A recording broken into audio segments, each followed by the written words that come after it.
नमस्कार दोस्तों, आज पढ़ेंगे द्वितीय विश्व युद्ध के बारे में। इससे पहले मैंने प्रथम विश्व युद्ध के बारे में पढ़ा चुका हूँ, अच्छे तरीके से समझा भी चुका हूँ। उम्मीद करते हैं आपको वह वीडियो समझ में आया होगा। अगर आप वह वीडियो नहीं देखे होंगे तो वह वीडियो पहले देख लें, फिर द्वितीय विश्व युद्ध आपको अच्छे तरीके से समझ में आएगा। चलिए, द्वितीय विश्व युद्ध को शुरू करने से पहले उसके कुछ पॉइंट हैं।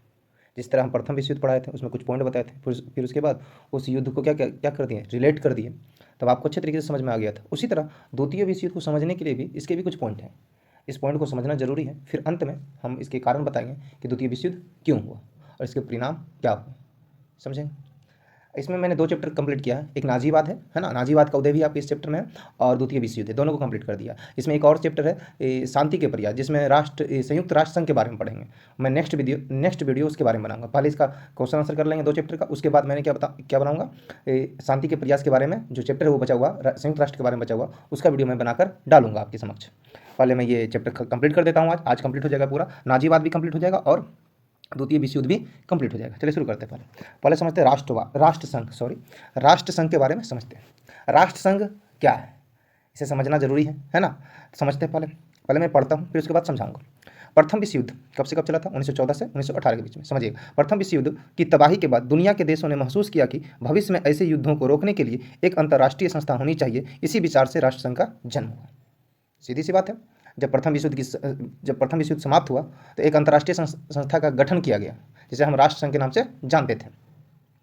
इसका कारण क्या था, मतलब इसका काम क्या था, ये समझेंगे। इसकी स्थापना तिथि 10 जनवरी 1920 में किया गया था। मुख्यालय इसका था जेनेवा, स्विट्जरलैंड में। मुख्य विचारक, इसका विचारक कौन था? अमेरिकी राष्ट्रपति वुडरो विल्सन। उसने क्या लाया था? 14 सूत्री कार्यक्रम के तहत राष्ट्र संघ की स्थापना करने की मांग की थी। इसकी स्थापना वर्साई की संधि के दौरान ही किया गया था। वर्साई की संधि भी हुआ था प्रथम विश्व युद्ध के बाद। राष्ट्र संघ को बनाने के पीछे क्या क्या कारण थे, लक्ष्य क्या थे, समझते हैं। पहला पॉइंट, शांति और सुरक्षा।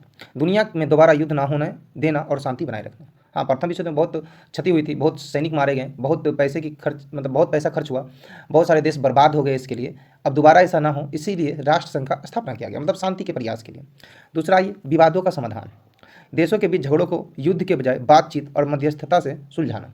मतलब कि ऐसा संस्था का निर्माण करना जिसमें लोग युद्ध से पहले बातचीत करना पसंद करें, उससे विवाद को सुलझाया जा सके, जिस कारण राष्ट्र संघ का स्थापना किया गया था।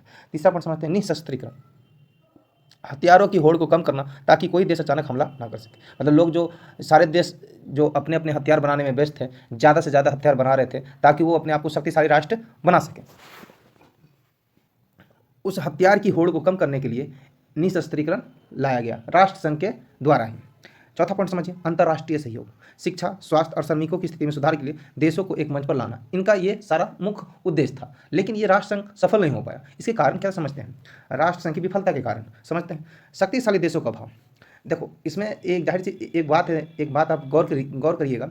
अमेरिकी राष्ट्रपति वुडरो विल्सन ने 14 सूत्री कार्यक्रम के तहत इसका क्या लाया गया, विचार लाया, लेकिन वो खुद क्या बना? अमेरिका खुद उसका सदस्य नहीं बना। समझिए, अमेरिका इसका सदस्य कभी नहीं बना। रूस और जर्मनी को भी बहुत बाद में जगह मिली। रूस और जर्मनी भी बहुत बाद में इसमें आकर क्या हुआ, जुड़ा, मतलब वो सदस्य ही नहीं बना अमेरिका इसलिए सदस्य नहीं बना, अगर मैं इसकी सच्चाई बताऊं, अमेरिका चाहता था उस पर पूरा कंट्रोल मेरा, लेकिन ऐसा नहीं हो पाया, जिसका अनुवाद उसका सदस्य नहीं बना। दूसरा पॉइंट, अपनी सेना की कमी। राष्ट्र संघ के पास खुद की सेना नहीं थी, क्योंकि वो देशों का समूह था ना। राष्ट्र संघ के पास हमलावर देशों को दंडित करने के लिए अपनी कोई सेना नहीं थी। तीसरा है बड़े देशों की मनमानी। जापान, इटली और जर्मनी जैसे देशों ने राष्ट्र संघ के नियमों को तोड़कर दूसरे देशों पर हमला किया और राष्ट्र संघ उन्हें रोक नहीं पाया। इसी कारण भी क्या हुआ, द्वितीय विश्व युद्ध का भी यह एक क्या कारण बना। राष्ट्र संघ अगर सफल हो जाता तो द्वितीय विश्व युद्ध होता है नहीं, राष्ट्र संघ विफल हो गया, जिसका द्वितीय विश्व युद्ध हो गया। मतलब कह सकते हैं एक तरीके से, एक अकेला ये नहीं कारण है, और भी कारण है, समझेंगे इसको। आगे समझते हैं द्वितीय विश्व युद्ध की पृष्ठभूमि के बारे में थोड़ा समझते हैं ना। द्वितीय विश्व युद्ध की पृष्ठभूमि पढ़ेंगे, उसके बाद हम थोड़ा नाजीवाद के बारे में पढ़ेंगे, फिर फांसीवाद के बारे में पढ़ेंगे, फिर उसके बाद द्वितीय विश्व को हम कंप्लीट कर देंगे। समझिए, द्वितीय विश्व युद्ध की नींव वर्साई की संधि की राख पर रखी गई थी। मैंने पहला वीडियो में बताया था, मैं क्या बताया था कि वर्साई की संधि के कारण ही द्वितीय विश्व युद्ध का क्या हो गया था, बीजारोपण हो गया था, है ना। समझते हैं इसको, पहले मैं पढ़ देता हूँ। वर्साई की संधि का अपमान। प्रथम विश्व युद्ध के बाद 1919 में जर्मनी पर वर्साई की संधि पर थोपी गई यह संधि इतनी कठोर और अपमानजनक थी कि जर्मनी का स्वाभिमान पूरी तरह कुचल गया। जर्मनी के धनी क्षेत्र छीन लिए गए, उस पर भारी जुर्माना लगाया गया। उसी अपमान का बदला लेने की भावना ने पृष्ठभूमि तैयार की। मतलब जब दो राष्ट्र लड़ा तो सारा इल्जाम जर्मनी के ऊपर थोप दिया गया। यह करना क्या था, एकदम सरासर गलत था, ऐसा नहीं करना चाहिए था। ऐसा किया जिस कारण क्या हुआ, जर्मनी को अपमानित फील हुआ। जब अपमानित फील हुआ, उसने प्रतिशोध के कारण द्वितीय विश्व युद्ध की आग में तपने लगा। द्वितीय विश्व युद्ध के आग के लिए तपने लगा उसने, उसको आग भी दिया बहुत लोग। आगे पढ़ेंगे इसको समझेंगे। उग्र राष्ट्रवाद और अधिनायकवाद का होते हैं, थोड़ा इसको समझ लेते हैं, उसके बाद हम पढ़ेंगे इसको, थोड़ा डिटेल से पढ़ेंगे, आगे पढ़ेंगे, पर इसको हम समझते हैं पहले। जर्मनी, नाजीवाद, वहाँ पे एडोल्फ हिटलर ने नाजी पार्टी बनाई और जनता को श्रेष्ठ आर्य जाति का सपना दिखा। उसने वर्साई की संधि को मानने से इनकार कर दिया। ठीक है। इटली में भी एक जन्म हुआ जिसका नाम था फांसीवाद, है ना। बेनिटो मुसोलिनी के नेतृत्व में इटली ने भी सैन्य शक्ति और साम्राज्य के विस्तार की नीति अपनाई। ये दोनों पॉइंट को मैं आगे लिख दिया हूँ, इसको विस्तारपूर्वक समझेंगे, फिर समझिए थोड़ा आगे। विश्वव्यापी आर्थिक मंदी, तीसरा क्या कारण था? विश्वव्यापी आर्थिक मंदी। 1929 में आई आर्थिक मंदी ने पूरी दुनिया की कमर तोड़ दी। जर्मनी और जापान जैसे देशों में बेरोजगारी और भूखमरी फैल गई। वहाँ की सरकारों ने जनता का ध्यान भटकाने के लिए सैन्य विस्तार और युद्ध का रास्ता चुना ताकि दूसरे देशों के संसाधनों पर कब्जा किया जा सके। अब समझो, 1929 में आर्थिक मंदी आई थी, विश्व आर्थिक मंदी से कहते हैं। बहुत भयावह आर्थिक मंदी था, जिसमें पूरी तरह जर्मनी बर्बाद हो गया, इटली बर्बाद हो गया, यूरोप के बहुत सारे देश जो थे वो क्या हो गए? बर्बाद हो गए। अब वहाँ का जो शासक था, वहाँ की जनता सड़क पर उतरी थी। उसने सोचा अगर जनता को हम बरगलाएंगे नहीं तो हमारा शासन व्यवस्था क्या हो जाएगा? चौपट हो जाएगा। उसने अपने जनता को बोला कि अगर हम दूसरे देश पर कब्जा करते हैं तो हमें क्या मिलेगा? अनाज भी मिलेगा, खाने पीने के लिए पानी भी मिलेगा, भोजन भी मिलेगा। इसलिए जनता को क्या करने लगा? युद्ध के लिए प्रेरित करने लगा, दूसरे देशों पर कब्जा करने के लिए प्रेरित करने लगा। ये भी क्या बना? द्वितीय विश्व युद्ध का एक कारण बना। तीसरा पॉइंट, चौथा पॉइंट समझते हैं, राष्ट्रसंघ की विफलता। मैंने पढ़ाया पहला, राष्ट्रसंघ की विफलता के कारण भी क्या हुआ? या द्वितीय विश्व युद्ध का एक कारण बना। पांचवा पॉइंट, तुष्टीकरण की नीति। समझते हैं इसको थोड़ा सा। ब्रिटेन और फ्रांस जैसे देशों ने शुरू में हिटलर की आक्रामकता को नजरअंदाज किया। उन्हें लगा कि अगर हिटलर की छोटी मोटी मांगें मान ली जाए तो युद्ध टल जाए, लेकिन इस नीति ने हिटलर को और अधिक साहसी बना दिया। क्या समझते हैं? ब्रिटेन और फ्रांस क्या किया? प्रथम विश्व युद्ध के बाद क्या किया? अपने को युद्ध से अलग करना शुरू कर दिया। उसने अपने व्यापार, अपने औद्योगिक क्षेत्र पर ध्यान देना शुरू कर दिया। और उसने सोचा अगर जर्मनी के जो शासक है हिटलर है, उसकी बातों को अगर मान लिया जाए, छोटी मोटी बातों को, तो युद्ध टाला जा सकता है। लेकिन हिटलर का दिन पर दिन क्या हो गया? मन बढ़ते चला गया। उसने साम्राज्यवाद की सोच ला दी, दूसरे देशों पर कब्जा करना शुरू कर दिया। ये भी क्या बना? एक युद्ध का कारण बना। हम उम्मीद करते हैं ये भी पॉइंट आप समझ गए हैं। छठा, जापानी साम्राज्यवाद। अब समझते हैं जापान। देखिए आज के आधुनिक काल में जापान बहुत छोटा देश है, अब बहुत ही विकसित देश है ना। और प्रथम विश्व युद्ध और द्वितीय विश्व युद्ध में भी जापान का बहुत बड़ा योगदान, बहुत बड़ा रोल रहा। द्वितीय विश्व युद्ध में इन्हीं का रोल ही रहा। मतलब छोटा देश था लेकिन इतना विकसित था, मतलब किसी सारे देशों को नाक में दम करके रखा था। ये समझते हैं इसके बारे में क्या है। एशिया में जापान एक बड़ी शक्ति बनकर उभर रहा था, हमारे एशिया में। उसे अपने उद्योगों के लिए कच्चे माल की जरूरत थी, मतलब उद्योग जब औद्योगिक क्रांति थी तो उसे कच्चा माल चाहिए ही चाहिए। फिर सामान कैसे बनाएगा? फिर मार्केट में बेचेगा क्या वो? तो कच्चे माल की जरूरत थी, जिसके लिए उसने चीन और दक्षिण पूर्वी एशिया के देशों पर आक्रमण करना शुरू कर दिया। जापान का ना चीन से बनता, ना चीन का जापान से बनता है। क्यों? क्योंकि इसका इतिहास रहा। जापान ने क्या किया? चीन पर हमला करना शुरू कर दिया, वहाँ पर मार काट मचाया, है ना, कि भैया यहाँ उपनिवेश हम बनाएंगे, यहाँ से माल ले जाएंगे, अपना उद्योग में बनाएंगे। ये सारा जापान का कारनामा था। इसका भी क्या बना? द्वितीय विश्व युद्ध का एक कारण बना। छठा पॉइंट, सातवां पॉइंट समझिए, युद्ध विस्फोट। इसका तत्कालिक कारण क्या था? युद्ध शुरू कैसे हुआ? जैसे प्रथम विश्व युद्ध क्या हुआ? बोस्निया में फर्डिनेंड की हत्या के कारण क्या हुआ? प्रथम विश्व युद्ध का तत्कालिक कारण, मतलब उसी तरह द्वितीय विश्व युद्ध का तत्कालिक कारण के सभी देश आपस में लड़ना शुरू कर दिए। देखिए समझिए, इन सभी परिस्थितियों के बीच 1 सितंबर 1939 को जब जर्मनी ने पोलैंड पर आक्रमण कर दिया। पोलैंड का एक बंदरगाह था जिसका हिटलर ने मांग किया कि ये बंदरगाह मुझे दे दो, मेरे हिस्से माता मुझे दे दो। तो पोलैंड ने इसे देने से इनकार कर दिया, जिस कारण हिटलर ने क्या कर दिया? पोलैंड पर हमला कर दिया। अब पोलैंड पर हमला करने के कारण ही क्या हुआ? द्वितीय विश्व युद्ध का आरंभ हो गया। तो ब्रिटेन और फ्रांस ने भी युद्ध की घोषणा कर दी। ब्रिटेन और फ्रांस जहां तक शांत था, जैसे ही देखा कि जर्मनी मानने के लिए तैयार नहीं है, पोलैंड का बंदरगाह लेने के लिए वो तैयार है, जिस कारण ब्रिटेन और फ्रांस ने युद्ध की घोषणा कर दी कि मैं भी युद्ध अब लड़ूंगा, अब ये युद्ध होगा, अब बात से कोई बात मानी नहीं जाएगी। तो ये युद्ध शुरू हो गई। तो यहीं से द्वितीय विश्व युद्ध की औपचारिकता शुरुआत हुई। ये तो आप अच्छे तरीके से समझ गए कारण क्या था। अब थोड़ा और समझते हैं नाजीवाद के बारे में और फांसीवाद के बारे में, ये सब था। चलिए नाजीवाद के बारे में समझते हैं। नाजीवाद का उदय पहले मैं पढ़ लेता हूँ। प्रथम विश्व युद्ध में जर्मनी की हार और आर्थिक तंगी ने नाजीवाद के लिए जमीन तैयार की। जैसे प्रथम विश्व युद्ध में जर्मनी की हार हुई और आर्थिक मंदी आया, जिसका नाजीवाद का क्या हुआ? उदय हुआ। इसमें क्या हुआ था? जर्मनी पर थोपी गई संधि ने जर्मनी जनता के मन में बदले की आग सुलगा दी थी। हिटलर ने इसी गुस्से को अपनी ताकत बनाया। समझिए, वहाँ का जो एक शासक था, मतलब एक सेनाध्यक्ष था, जो समझ लो एडोल्फ हिटलर एकाग्रवादी वक्ता था। वो अपनी बात से जनता को विश्वास दिलाता कि वह जर्मनी को फिर से विश्व शक्ति बनाएगा। जब जर्मनी की हालत देखी तो हिटलर ऐसा भक्ता था, मतलब इस तरह भाषण देता था, लोग क्या हो जाते थे? मंत्रमुग्ध हो जाते थे, उसकी बातों में आ जाते थे। लगता था कि उनकी बातें इतनी सत्य है कि सच में ये जर्मनी को बदल सकता है। उसने क्या? नाजी पार्टी का गठन किया। हिटलर ने अपनी पार्टी के जरिए एक राष्ट्र एक नेता का नारा दिया कि एक राष्ट्र हो और उसका एक ही नेता हो, है ना। आर्थिक संकट समझिए, 1929 की मंदी का जर्मनी में बेतहाशा बेरोजगारी थी। हिटलर ने लोगों को रोजगार और रोटी का वादा किया, जिससे वह बेहद लोकप्रिय हो गया। 1929 में क्या हुआ? हिटलर वहाँ वादा किया कि क्या हुआ कि अगर आर्थिक मंदी हुआ तो मैं सबको रोजगार और रोटी दूंगा, जिससे हिटलर का और वाहवाही होने लगा पूरी जर्मनी पर, है ना। समझते हैं द्वितीय विश्व युद्ध के लिए हिटलर कैसे जिम्मेदार था। समझिए इस बात को। इतिहासकार मानते हैं कि यदि हिटलर की महत्वाकांक्षाएं ना होती तो शायद द्वितीय विश्व युद्ध टाला जा सकता था। इसके मुख्य कारण ये है, मतलब महत्वाकांक्षी व्यक्ति था वो चाहता था कि पूरे देश पर क्या किया जाए, मतलब पूरे विश्व पे कब्जा किया जाए, धीरे धीरे धीरे, मतलब साम्राज्यवादी सोच था उसका, मतलब अपने क्षेत्र का विस्तार करना चाहता था। हिटलर ने सत्ता में आते ही, जैसे ही जर्मनी की सत्ता में आया, हिटलर सत्ता में आते ही सेना की संख्या बढ़ानी शुरू कर दी और आधुनिक हथियार बनाए जो वर्साई की संधि के खिलाफ था। क्या हुआ, वर्साई की संधि में बोल दिया था कि तुम मतलब हथियार उथियार नहीं रखोगे, थल सेना और वायुसेना वायुसेना और जल सेना नहीं रखोगे, ये सब सारे चीज़ों पर क्या लगा दिया था, प्रतिबंध लगा दिया था वर्साई संधि। उसने सारी वर्साई संधि को क्या कर दिया, तोड़ दिया। हिटलर का मानना था कि जर्मन लोगों को रहने के लिए अधिक जगह चाहिए, इसके लिए उसने ऑस्ट्रिया और चेकोस्लोवाकिया को जबरन हड़प लिया। ऑस्ट्रिया आज अलग देश है, चेकोस्लोवाकिया एक अलग देश है। इन दोनों पर क्या कर लिया, वो कब्जा कर लिया। उसने सोचा कि उसने क्या नारा दिया कि जर्मनी में बहुत सारी जनता है, इसको रहने के लिए और अधिक क्षेत्र चाहिए, चलो कब्जा कर लो। उसने ऑस्ट्रिया और चेकोस्लोवाकिया को भी क्या कर लिया, अपने कब्जे में ले लिया। तुष्टिकरण का फायदा उठाया। मैंने बताया था ब्रिटेन और फ्रांस क्या हो गया था, अलग हो गया था। उसने क्या किया था, अपने को युद्ध से अलग करके अपने मतलब उद्योग पर ध्यान दे रहा था वो। उसका फायदा किसने उठा लिया, हिटलर ने। हिटलर क्या समझते हैं इसको थोड़ा सा। ब्रिटेन और फ्रांस की शांति को बनाए रखने के लिए, ब्रिटेन और फ्रांस की शांति को बनाए रखने की कमजोरी को हिटलर ने उनकी कायरता समझा और अपनी आक्रामकता बढ़ा दी। उसने क्या सोचा, कायर है ये, अब नहीं लड़ेगा, इसलिए उसने अपने आक्रामक रवैये को अपनाया। पोलैंड पर आक्रमण, जिसका तत्कालीन बना था, मैंने बताया था 1 सितंबर 1939 को हिटलर ने बिना किसी ठोस कारण के पोलैंड पर हमला कर दिया। यही वह चिंगारी थी जिसने द्वितीय विश्व युद्ध की शुरुआत की। थोड़ा आगे समझते हैं। जापान और इटली से हाथ मिलाना। अब जर्मनी क्या था, जापान से भी हाथ मिला लिया और इटली से भी हाथ मिला लिया। हिटलर ने इटली के मुसोलिनी और जापान के साथ मिलकर धुरी राष्ट्रों का गुट बनाया, जिसे दुनिया को 2 हिस्सों में बांट दिया, मतलब धुरी राष्ट्र बनाया। कितने देश मिला के, जर्मनी था, जापान था और क्या था आपका, इटली था। ये 3 मिलकर धुरी राष्ट्र बनाया कि हम तीनों साथ में लड़ेंगे। अब द्वितीय विश्व युद्ध होगा, तो जब धुरी राष्ट्र बना तो एक और राष्ट्र बन गया जिसका नाम था मित्र राष्ट्र। उसके बारे में पढ़ेंगे आगे। अथवा हिटलर के बारे में समझते हैं, हिटलर था क्या। एडोल्फ हिटलर का पूरा नाम एडोल्फ हिटलर था, जिनका जन्म 20 अप्रैल 1889 को ऑस्ट्रिया के ब्रोनाउ नामक शहर में हुआ था। ऑस्ट्रिया के ब्रोनाउ नामक शहर में हुआ था। प्रथम विश्व युद्ध में हुआ सैनिक था, ठीक समझिए थोड़ा इसको। वही प्रथम विश्व युद्ध में एक साधारण सैनिक के रूप में शामिल हुआ था। उसे उसकी बहादुरी के लिए आयरन क्रॉस से सम्मानित भी किया गया था। प्रथम विश्व युद्ध में क्या था, एक साधारण सैनिक था। अब बताओ, तो संधि का सदमा, जब वर्साई की संधि हुआ वो हॉस्पिटल में एडमिट था, उठ नहीं सकता था, उसे बहुत दुख हुआ, वो चिल्ला चिल्ला के रोया था हॉस्पिटल। ऐसी कहानियाँ हैं कि चिल्ला चिल्ला के रोया था। नर्स, मतलब वहाँ के जब नर्स सुनी तो वो रो दिया, मतलब वहाँ के लोग रोए थे उसके रोने की आवाज़ सुनकर। उसे बहुत बड़ा सदमा लगता है। ये कहानी बनाया गया, पता नहीं सच है कि नहीं, पर मैं ये बता रहा हूँ आपको, समझो थोड़ा सा।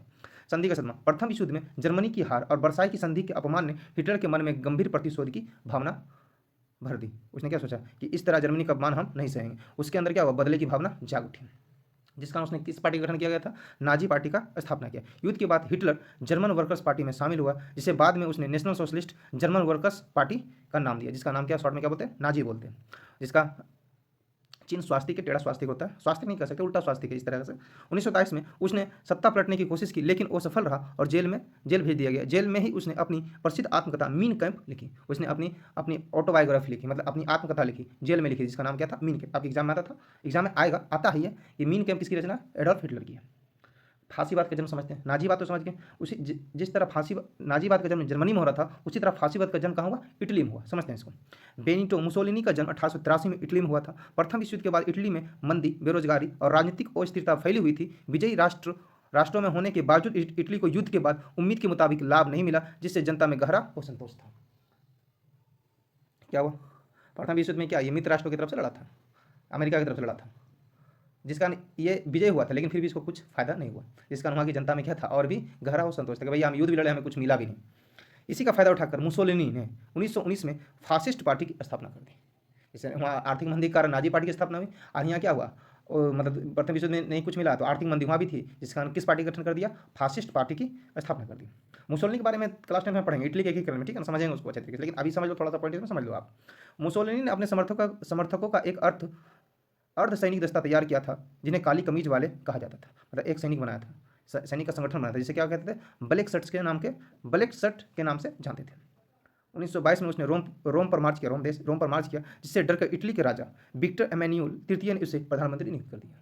वहाँ का जो प्रधानमंत्री था, किसे नियुक्त कर दिया गया, इटली का जब राजा था विक्टर एमेन्यूल तृतीय, उसने इटली का प्रधानमंत्री मुसोलिनी को क्या कर दिया, नियुक्त कर दिया। धीरे धीरे मुसोलिनी ने अपनी सारी शक्तियां बढ़ा ली और खुद को इल ड्यूस यानी सर्वोच्च नेता घोषित कर दिया। इल ड्यूस मतलब होता है सर्वोच्च नेता घोषित कर दिया।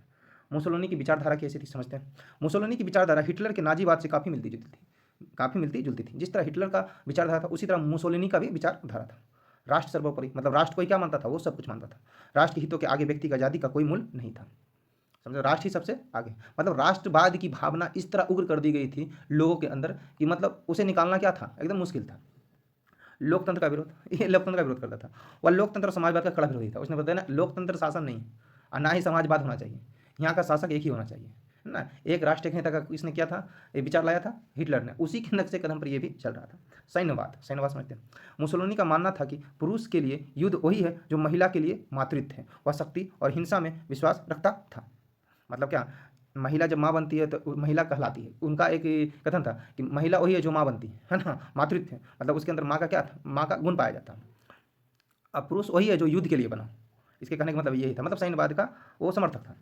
साम्राज्य के विस्तार, वह रोमन साम्राज्य के पुराने गौरव को वापस लाना चाहता था। मतलब जो रोमन साम्राज्य था उसको पुराना, जो पुराना गौरव, रोमन साम्राज्य मतलब बहुत बड़ा साम्राज्य था उसका, उसके पुराने गौरव को वो वापस लाना चाहता था कि नहीं, कि पहले जैसा रोमन साम्राज्य का क्या हो यहाँ पर विस्तार हो। ये तो समझ में आ गया। आगे समझते हैं हिटलर के साथ गठबंधन और द्वितीय विश्व युद्ध। अब हिटलर के साथ इसका क्या गठबंधन कैसे हुआ और द्वितीय विश्व युद्ध की शुरुआत कैसे हुई, अब समझते हैं इसमें। मुसोलिनी और हिटलर की सोच एक जैसी थी, इसलिए उन्होंने रोम बर्लिन धुरी का निर्माण किया। बाद में इसमें जापान भी शामिल हो गया, है ना। हिटलर और मुसोलिनी मिलकर कौन से धुरी राष्ट्र का गठन किया गया, जिसमें बाद में कौन शामिल हुआ, जापान शामिल हुआ। मुसोलिनी के आक्रामक नीति के तहत, मुसोलिनी के आक्रामक नीति के तहत 1935 में अबिसिनिया, जिसको आज के नाम से क्या जानते हैं, इथियोपिया देश के नाम से जानते हैं, इथियोपिया देश के नाम से जानते हैं, पर हमला कर दिया। इसे रोकने में राष्ट्रसंघ क्या रहा था, वो सफल रहा था। द्वितीय विश्व युद्ध में इटली जर्मनी की ओर से लड़ा था, मतलब ध्रुवी राष्ट्र की तरफ से लड़ा था। मुसोलिनी का अंत कैसे हुआ, युद्ध के दौरान इटली की स्थिति खराब होने लगी और जनता मुसोलिनी के खिलाफ हो गई। 1943 में उसे सत्ता से बेदखल कर दिया गया। अंततः 28 अप्रैल 1945 को इटली के ही विद्रोहियों ने उसे पकड़कर गोली मार दी। मतलब इटली का जो विद्रोही था उसे पकड़ क्या मार दिया, गोली मार दिया गया। क्या 1945 में। देखिए ये हिटलर है, नाजीवाद का देखो ये सिंबल इसको बोलते हैं, नाजी, इसके कंधे पे नाजीवाद का सिंबल है, और ये हिटलर है। और समझते हैं, देखो हिटलर के साथ इसकी फोटो है, ये जो देख रहे हैं ये मुसोलिनी है और ये हिटलर है। दो भाई दोनों तबाही, दोनों द्वितीय विश्व युद्ध का क्या है, जिम्मा उठाया था। जिस तरह आज ट्रंप द्वितीय विश्व में तृतीय विश्व युद्ध का जिम्मा उठा गया, डोनाल्ड ट्रंप तृतीय विश्व युद्ध का जिम्मा उठाकर रखा है। समझते हैं आगे थोड़ा सा इसको। युद्ध में दुनिया दो हिस्सों में बढ़ गई थी। पहला क्या था, मित्र राष्ट्र। मित्र राष्ट्र में कौन कौन से देश थे, ब्रिटेन थे, फ्रांस थे, सोवियत संघ थे, सोवियत संघ रूस थे, मतलब पूरा नाम था उसको सोवियत संघ रूस। आज रूस अलग हो गया, सोवियत संघ से बहुत सारे देश टूट गए। अमेरिका थे, अमेरिका 1941 के बाद शामिल हुआ था। अगला क्या, ध्रुवी राष्ट्र। ध्रुवी राष्ट्र में मुख्य रूप से तीन देश थे, जर्मनी थे, इटली थे, जापान थे, और सारे देश थे उसके बारे में उतना पढ़ना नहीं, पर मुख्य रूप से तीन देश थे, जर्मनी, इटली और जापान थे। युद्ध के प्रमुख कारण अब समझते हैं इसको। अब वर्साई संधि का अपमान समझा चुके हैं, हिटलर का उदय समझा चुके हैं, राष्ट्रसंघ की विफलता समझा चुके हैं, आर्थिक मंदी समझा चुके हैं, तत्कालिक कारण भी समझा चुके हैं। इतने कारण क्या बने, युद्ध के कारण बने। चलिए शुरू करते हैं। युद्ध की बड़ी घटना, जब युद्ध हुआ कौन कौन सी घटनाएं घटी है समझते हैं। जापान की गलती, इसमें सबसे बड़ा इंपॉर्टेंट है ये जापान की गलती। जापान क्या कर रहा था, साम्राज्यवाद की सोच लेकर चल रहा था। उसने भी दूसरे देशों पर हमला करना शुरू कर दिया था, मतलब अपना विस्तार बढ़ाना चाहता था। तो जापान की क्या गलती हुई, पर्ल हार्बर, जापान की गलती पर्ल हार्बर समझिए इसको। 1941 में जापान ने अमेरिका के पर्ल हार्बर पर हमला कर दिया, जिससे अमेरिका युद्ध में कूद पड़ा। उसने पर्ल हार्बर पर हमला कर दिया, जिससे पर्ल हार्बर एक जगह का नाम है, जिस पर क्या कर दिया, वो हमला कर दिया जापान। जिससे क्या हुआ, अमेरिका गुस्सा होकर द्वितीय विश्व युद्ध में शामिल हो गया। द्वितीय विश्व युद्ध में जब शामिल हुआ, द्वितीय विश्व युद्ध पूरा 3 या 4 साल में क्या हो गया, समाप्त हो गया। समझते हैं क्यों कैसे हुआ, समझते हैं इसको थोड़ा सा। आप समझते हैं रूस के बारे में। रूस की ठंड, जर्मनी ने रूस पर हमला किया था, लेकिन रूसी सेना और वहाँ की कड़ाके ठंड ने हिटलर की सेना को बर्बाद कर दिया। रूस का अधिकतम जो भाग है ना भैया, मतलब कुछ भाग ही रहने लायक है, और उसका जो अधिकतम भाग है ना पूरा बर्फ से ढका रहता है। अब क्या हुआ हिटलर ने तो हमला तो कर दिया रूस पर जब ठंड गिरी तो वहाँ जो जर्मनी की जो सेना थी वो क्या, वो ठंड के कड़ाके से मर गई, और वहाँ का जो रूसी सेना भी था वो भी उसे धीरे धीरे मार दिया, जिस कारण जर्मनी को क्या क्या पड़ा, एक बहुत बड़ा सदमा पड़ा। अगर समझते डी डे 1944 में मित्र राष्ट्रों ने मिलकर फ्रांस को आज़ाद कराया, फ्रांस को आज़ाद कराया और जर्मनी को पीछे धकेला। हिटलर का अंत, जब रूसी सेना बर्लिन पर पहुंच गई, तो जर्मनी का शहर है एक बर्लिन, है ना। जब रूसी सेना बर्लिन पर पहुंच गई तो हिटलर ने 30 अप्रैल 1945 को आत्महत्या कर ली। रूसी सेना कहाँ कब्जा कर लिया था, बर्लिन पर। ये देखकर, ये बेइज्जती देखकर, ये अपमान देखकर उसने क्या कर लिया, अपने आप को गोली मार लिया, ऐसा कहा जाता है। युद्ध का अंत और परमाणु हमला के बारे में समझते हैं। जर्मनी का हारने के बाद भी जापान लड़ता रहा, जर्मनी हार गया फिर भी जापान अकेला लड़ता रहा। युद्ध खत्म करने के लिए अमेरिका ने इतिहास का सबसे भयानक कदम उठाया, वह परमाणु बम बना चुका था। समझिए 6 अगस्त 1945 को हिरोशिमा पर लिटिल बॉय परमाणु बम गिराया। हिरोशिमा शहर पहला परमाणु बम 6 अगस्त 1945 को गिराया, जिसका नाम क्या था, लिटिल बॉय था। दूसरा परमाणु बम जो हमला किया 9 अगस्त 1945 को नागासाकी पर फाइटमैन नामक परमाणु बम गिराया, जिसका क्या हुआ, वहाँ की जितनी भी आबादी थी सब क्या हो गई, समाप्त हो गई। आज भी वहाँ के लोग क्या लूल्हे और लंगड़े पैदा होते हैं, जिस कारण यह देखकर जापान अपने आप को क्या कर दिया, समर्पण कर दिया, और यहाँ से द्वितीय विश्व युद्ध की क्या हो गई, समाप्ति हो गई। तो उम्मीद करते हैं आप सारी बातों को समझ चुके होंगे। इसके आगे हम पढ़ेंगे, नेक्स्ट चैप्टर पढ़ेंगे शांति के प्रयास के बारे में, है ना। शांति के प्रयास के बारे में पढ़ेंगे, उसमें राष्ट्र संघ का संयुक्त राष्ट्र संघ का स्थापना किया गया, उसमें कितने देश भाग लिए, संयुक्त राष्ट्र संघ का काम क्या होता है, इस सब के बारे में पढ़ेंगे। ये सारी बातें आपकी यहाँ पर खत्म होती है, मतलब प्रथम विश्व युद्ध, द्वितीय विश्व युद्ध और नाजीवाद और फांसीवाद का उदय, सभी बातें इसमें कंप्लीट होती हैं। उम्मीद करते हैं आप ये सारी बातें समझ चुके होंगे। धन्यवाद।